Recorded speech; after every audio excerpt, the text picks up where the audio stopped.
চিংড়ি মাছ দিয়ে কুমড়ো পুঁই শাক রান্নার রেসিপি শেয়ার করছি। প্রথমে চিংড়ি মাছগুলোকে কড়া করে ভেজে তুলে রাখলাম। এরপর কড়াইতে তেল গরম করে দিয়ে দিলাম 2টো তেজপাতা আর 5 ফোড়ন। সামান্য গরম হয়ে গেলে দিয়ে দিতে হবে কেটে রাখা আলুর টুকরোগুলো। সামান্য ভাজা হয়ে গেলে এতে এবার সব সবজিগুলো দিতে হবে। দিচ্ছি কুমড়ো, টুকরো করে রাখা বেগুন, পেঁপে, ধনেপাতা আর সামান্য পেঁয়াজ কুচি। সব কিছু দিয়ে ভালো করে ভাজা হয়ে গেলে এবার দিচ্ছি আগে থেকে সেদ্ধ করে জল ফেলে রাখা পুঁই শাকটা। দিয়ে নাড়াচাড়া করে চিংড়ি মাছগুলো দিয়েও এবার একটু ভালো করে ভেজে নিলাম। এরপর দিচ্ছি 1 চা চামচ জিরে গুঁড়ো, হাফ চা চামচ মরিচ গুঁড়ো, হাফ চা চামচ গরম মশলার গুঁড়ো আর সামান্য একটু ধনে গুঁড়ো। আর দিচ্ছি 1 চা চামচ হলুদ গুঁড়ো আর পরিমাণ মতো নুন। দিয়ে সমস্ত মশলাগুলো দিয়ে ভালো করে কষিয়ে নিতে হবে। এরপর এতে সামান্য চিনিও অ্যাড করেছি।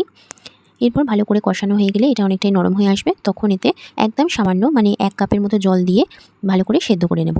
গ্যাসের ফ্লেমটা মিডিয়াম টু লোতে রাখলেই ভালো সেদ্ধ হবে। তো এরপর ঢাকনা চাপা দিয়ে 10 মিনিট মতো ফোটালেই আমাদের কুমড়ো পুঁই শাক রেডি।